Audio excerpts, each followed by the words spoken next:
नमस्कार आप सभी को।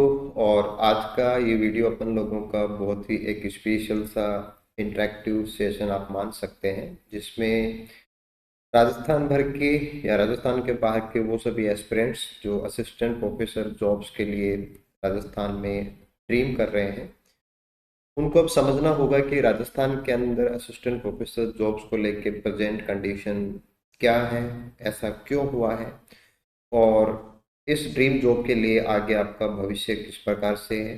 और वेरी स्पेशली बॉटनी और जूलॉजी के स्टूडेंट्स जो हैं वो आने वाले टाइम में अपनी तैयारी को किस प्रकार से मैनेज कर सकते हैं, ताकि उनकी जो सफलता है वो श्योर भी हो सके और बिना किसी टाइम गैप के एक ड्रीम जॉब को जल्दी से हासिल किया जा सके। तो काफ़ी स्पेशल वीडियो है, कुछ एक्सपीरियंसेस जो मैंने last exams, interviews, results, advertisements, उन सब से जो भी मैं जान पाया हूँ, उन सारे एक्सपीरियंसेस को भी हम यहाँ पे शेयर करेंगे।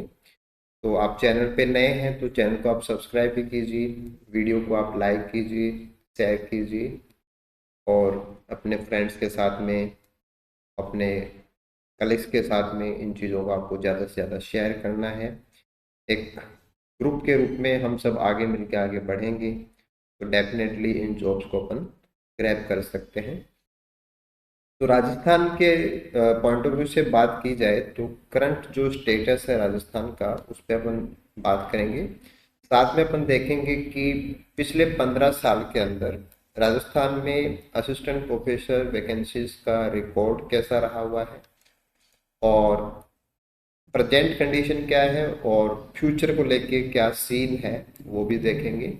और साथ में अपन बात करने वाले हैं कि इस कंडीशन में अब आपकी सही प्लानिंग क्या होनी चाहिए। तो चलिए आज के इस वीडियो को शुरू करते हैं।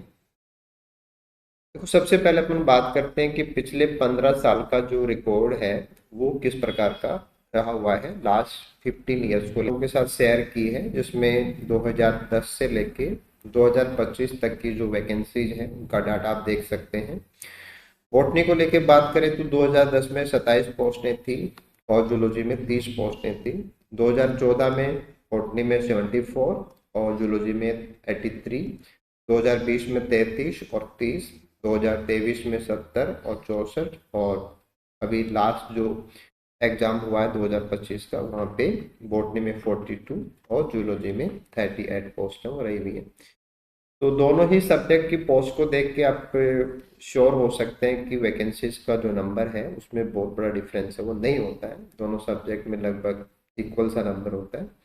और अब 2026 में एडवर्टाइजमेंट होगा या नहीं होगा, कितनी पोस्टें आएंगी, क्या सिनेरियो रहेगा, उस पर थोड़ा सा इशू ये है कि अभी राजस्थान गवर्नमेंट के कुछ अपडेट्स हैं जिसमें राजसेस कॉलेजेस के लिए एक अलग से भर्ती प्रक्रिया है वो जारी करने का भी चल रहा है, तो वो भी इसको प्रभावित करेगा। बाकी आप देख सकते हैं कि 2020 के बाद में ये जो वैकेंसीज हैं वो काफ़ी ज़्यादा रेगुलर हुई थी, लेकिन अब 2026 में मुझे लगता है कि इन वैकेंसीज का जो परमानेंट पोस्टों के लिए जो वैकेंसीज आती थी उन पे थोड़ा सा इश्यू रहने वाला है। तो आप अपनी प्लानिंग को भी उसी प्रकार से चेंज करेंगे, क्योंकि थोड़ा सा इन चीज़ों का फर्क पड़ने वाला है। अब बात करते हैं अपन कि करंट और फ्यूचर जो सिनेरियो है वो क्या होना चाहिए। देखो, अगर हम बात करें थोड़ा सा सटीक तरीके से इस चीज़ को अपन एनालाइज करें, तो जैसे पहले अपन बॉटनी को देखते हैं। बॉटनी में 2023 में जो वैकेंसी थी वहाँ पे 70 पोस्ट रही हुई है ना, जिनके लिए अभी प्रेजेंट में इंटरव्यूज हम वो चल रहे हैं। इंटरव्यू को लेके आप देखेंगे कि 398 और 5 लोगों का बाद में नाम ऐड किया गया था, तो टोटल 398 प्लस 5, इतने लोगों को यहाँ पे ऐड किया गया था। अब बात ये आती है कि ये जो आपका नंबर था, ये 70 पोस्ट के लिए 398, फिर एक सेकंड लिस्ट भी जारी हुई थी, 5 लोगों को और ऐड किया। जूलॉजी में भी ऐसा ही था, 64 पोस्टें थी, 361 का एक बार रिजल्ट डिक्लेयर हुआ था, 5 लोगों को बाद में ऐड किया था। अब यहाँ से सिर्फ आपको इतना सा समझना है कि 70 पोस्ट जो हैं वहाँ 70 कैंडिडेट्स से सिलेक्ट होने हैं, बाकी यहाँ पे 333 कैंडिडेट्स हैं वो बच जाएंगे जो इंटरव्यू देने के बाद बचने वाले। ये बहुत बड़ा विषय है आप लोगों के लिए, क्योंकि राजस्थान के अंदर आने वाले टाइम के अंदर रेगुलर वैकेंसीज के ऊपर भी संकट है थोड़ा सा, वो भी ज़्यादा क्लियर नहीं है, आप सभी लोग इस चीज़ को जानते हैं। प्लस लेटेस्ट जो भर्ती हो रहा है उसका भी बहुत बड़ा नंबर है। 333 कैंडिडेट ऐसे हैं जो भी इंटरव्यू देने के बाद में वापस हैं वो रिवर्ट हो जाएंगे, और उनको अगली जो वैकेंसी जहाँ पे ओनली 42 पोस्ट हैं, देखो आप चेक कर सकते हैं कि 70 पोस्टें थी 23 में, और 25 में भी जो एग्जाम हुआ वहाँ पे 42 पोस्टें थी। तो 25 का एग्जाम हो चुका है, तो आप एग्जाम की तैयारी नहीं कर सकते। अभी सिर्फ जो ऑप्शन बचा हुआ है वो केवल उन लोगों के लिए बचा हुआ है जिनको अभी इंटरव्यू देना है बस, और उसमें से भी 333 लोग वो आने वाले हैं जिनने अभी इंटरव्यू है वो दिया है। इनमें से कुछ ऐसे भी हैं जिन्होंने 2023 वाले इंटरव्यू से पहले भी इंटरव्यू दिए हैं, यानी कि एक या दो बार इंटरव्यू दिए हुए लोग भी हो सकते हैं। तो 42 पोस्टों के लिए कुछ नए कैंडिडेट भी सिलेक्ट होंगे, पुराने जो अनसिलेक्टेड होंगे इंटरव्यू के बाद के वो भी यहाँ पे आने वाले हैं। तो आप जज कर सकते हैं कि यहाँ पे कितना स्ट्रॉन्ग कंपटीशन है वो इंटरव्यू के अंदर रहने वाला है। सेम कंडीशन आप जूलॉजी के लिए चेक कीजिए, जूलॉजी में 64 पोस्टें ही इनको लेनी है, तो 302 लोग यहाँ पे सरप्लस होंगे इंटरव्यू के बाद में। 302 लोग जो यहाँ पे बचेंगे, और यहाँ पे पोस्टें वो 38 ही हैं, यानी कि बॉटनी से भी कम पोस्टें हैं, 4 पोस्टें कम ही हैं। तो जूलॉजी के लेके भी जो सिचुएशन है वो इसी प्रकार से बहुत ज़्यादा टिपिकल सिचुएशन होगी, और वो टिपिकल उनके लिए है जिन्होंने अभी एग्जाम तो दे दिया है बट जिनको अभी इंटरव्यू के लिए जाना है। तो राजस्थान का करंट अगर हम देखें तो 2025 में तो बॉटनी का केवल इंटरव्यू का रिजल्ट आना बाकी है।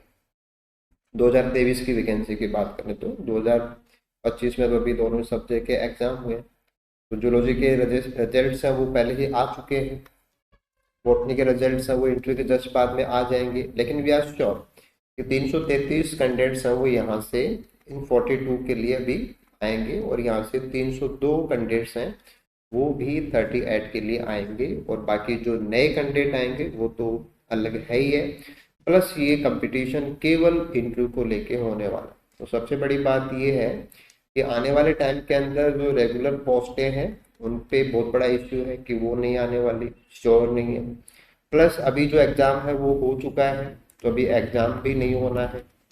तो अभी केवल एक ही चीज़ बची हुई है कि जिन्होंने एग्ज़ाम दिया है और जिनका इंटरव्यू कॉल हो जाता है, जिनको इंटरव्यू कॉल हो जाता है उनके लिए बहुत बड़ा इश्यू है कि उनको ये इंटरव्यू में फाइट होना ही चाहिए। अगर ये इस इंटरव्यू में फाइट नहीं हो पाते हैं तो डेफिनेटली उनकी लाइफ के अंदर एक बहुत बड़ा गैप है वो आने वाला है। मे बी वो 2 साल का हो सकता है या वो कुछ इससे बड़ा भी हो सकता है।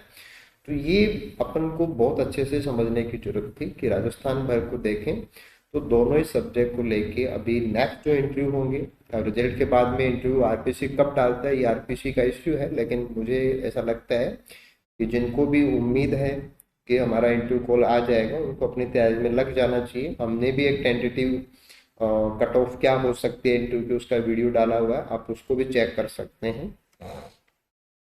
अब इसके बाद में बात करेंगे कि ये तो हमने देखा है कि काफ़ी टिपिकल कंडीशन हुई कि एक तो यहाँ पे हम देख पा रहे हैं कि नई भर्ती पे प्रॉब्लम है और रेगुलर पोस्टें नहीं होंगी, शायद बहुत जल्दी नहीं होगा ऐसा कुछ, तो ये आपको देखना है। मीनवाइल पिछला जो एग्ज़ाम है वो हो चुका है तो हम उसमें शामिल नहीं हो सकते। केवल इंटरव्यू में अगर हम आते हैं तो इंटरव्यू के लिए आप सोच सकते हैं, और इंटरव्यू को अगर हमने लाइट लिया और इंटरव्यू में हम नहीं सेलेक्ट हो पाए तो हम थोड़ा सा बैक हो जाएंगे, थोड़ा सा नहीं है कुछ ज़्यादा ही बैक होगा। तो आप इसलिए ये एक थोड़ा सा प्लानिंग के हिसाब से अपन को देखना है। तो अभी हमने बात किया था कि काफ़ी बड़ा जो एडवर्स कंडीशन है वो नंबर ऑफ पोस्ट के कम होने और पिछली इंटरव्यू से जो नॉन सेलेक्टेड कैंडिडेट्स हैं उनके ऐड होने से जो टॉप लेवल के जो एस्पिरेंट्स हैं उनके बीच में कंपटीशन है वो काफ़ी बढ़ने वाला है। क्योंकि देखिए कुछ और चीज़ों पे बात करते हैं कि सही प्लानिंग को देखें तो हमें एक रिवर्स अप्रोच पे काम करना पड़ेगा। ये मेरा खुद का कॉन्सेप्ट है कि आपको एक रिवर्स अप्रोच पे काम करना चाहिए। रिवर्स अप्रोच का मतलब होता है कि फाइनली आप क्या चाहते हो। फाइनली हम चाहते हैं कि हमारा इंटरव्यू में सिलेक्शन हो जाए और 2025 वाले में हो जाए, क्योंकि इसके बाद में इंटरव्यू कब होंगे हम श्योर नहीं है। तो 2025 के इंटरव्यू जो कि अभी पेंडिंग है, हमें उसमें सिलेक्शन करवाना है। जिन्होंने एग्जाम दिया है, जिनका इंटरव्यू कॉल नहीं हो रहा, उनके लिए तो ऑप्शन है ही नहीं, उनके लिए तो ऑप्शन बंद हो गया है। लेकिन जिनका इंटरव्यू कॉल हो जाए उनके लिए ये सबसे बड़ा गोल्डन चांस होगा आपकी लाइफ का। तो इसलिए 2025 के इंटरव्यू को लेके ही अपन को ये प्लानिंग है वो करनी है। देखो, सिलेक्शन को लेके हम कैसे डिजाइन करें और रिवर्स अप्रोच को कैसे यहाँ पे लगाएंगे। देखो, मेरा ऐसा मानना है कि सिलेक्शन को लेके जो थ्रेट है, जो प्रॉब्लम है, उसको अपन कैटेगराइज कर सकते हैं कि एक तो अपना लेवल है टॉप स्कोरर, जिनका स्कोर काफ़ी अच्छा होता है। जो आपका एग्जाम हो गया जिसमें सब्जेक्ट प्लस जीके का पेपर है वो आपका हो चुका है, देन उसके कट ऑफ आ जाएंगे आपका। वहाँ से आपको पता चलेगा कि आपने अपना स्कोर जोड़ा है, कट ऑफ क्या है, उस कट ऑफ से आपको देखना पड़ेगा कि डिफरेंस जिनका एक्सपेक्टेड कट ऑफ जो होती है उससे डिफरेंस जिनका 15 नंबर से कम है, क्योंकि 24 नंबर का आपका एंट्री होता है। तो 15 से कम नंबर का जिनका डिफरेंस है, उनको मेरा ऐसा मानना है कि वो टॉप स्कोरर कैटेगरी में आएंगे, है ना, चाहे वो किसी भी कैटेगरी के हो। इसके बाद में दूसरे हैं एवरेज स्कोरर, जिनका डिफरेंस है वो 15 से 24 नंबर का होता है। फिर तीसरे लो स्कोरर हैं जिनका डिफरेंस 24 से बड़ा होता है। तो जिनका डिफरेंस 24 से बड़ा है उनके लिए तो यहाँ पे बहुत टफ कंडीशन होने वाली है, क्योंकि उनसे ऊपर के जो कैंडिडेट हैं, चाहे वो किसी भी कैटेगरी में हो, क्योंकि नंबर ऑफ पोस्ट बहुत कम है, तो उनके लिए स्कोप न के बराबर रहेगा। प्रॉब्लम जो आती है वो केवल एवरेज स्कोरर को आएगी, क्योंकि जो टॉप स्कोरर हैं वो या तो अपनी जो रेस्पेक्टिव कैटेगरी है उसमें सेलेक्ट हो जाएंगे, या उससे ज़्यादा वाले हैं तो वो जनरल के अंदर भी जाएंगे। तो प्रॉब्लम जो आती है वो एवरेज स्कोरर को आती है, जिनका 15 से 24 के बीच में डिफरेंस चल रहा होता है। यानी कि उसको भी थोड़ा ज़्यादा सटीक कहें तो जिनका 20 नंबर तक जो डिफरेंस है वो सबसे इम्पोर्टेंट कैटेगरी है, क्योंकि मोस्टली लोगों को यहीं से अप एंड डाउन होना पड़ता है।